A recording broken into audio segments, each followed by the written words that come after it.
திருத்தப்பட்ட வாக்காளர் பட்டியல் வெளியான நிலையில் தமிழகத்தில் மொத்த வாக்காளர்களின் எண்ணிக்கை 6,36,12,950 உள்ளது. கடந்த ஆண்டு ஆகஸ்ட் 20ஆம் தேதி முதல் அக்டோபர் 18ஆம் தேதி வரை வாக்காளர் பட்டியல் சரிபார்த்தல் பணிகள் தேர்தல் ஆணையம் மூலம் மேற்கொள்ளப்பட்டன.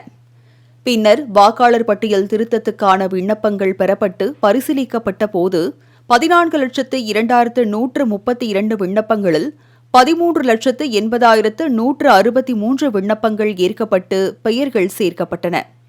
மேலும் 4,97,801 வாக்காளர்கள் பெயர், இறப்பு, இரட்டை பதிவு உள்ளிட்ட காரணங்களுக்காக நீக்கப்பட்டுள்ளன.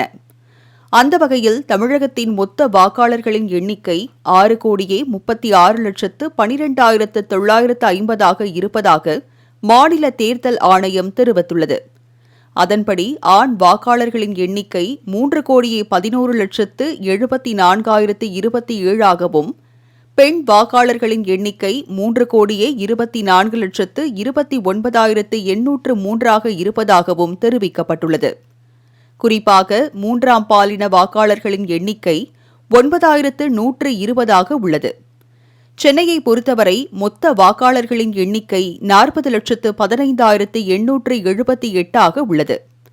தமிழகத்தில் அதிக வாக்காளர்களை கொண்ட சட்டமன்ற தொகுதியாக செங்கல்பட்டு மாவட்டத்தின் சோழிங்கநல்லூர் தொகுதியும், குறைந்த வாக்காளர்களை கொண்ட சட்டமன்ற தொகுதியாக நாகை மாவட்டத்தின் கீழ்வேளூர் தொகுதியும் இருப்பது குறிப்பிடத்தக்கது.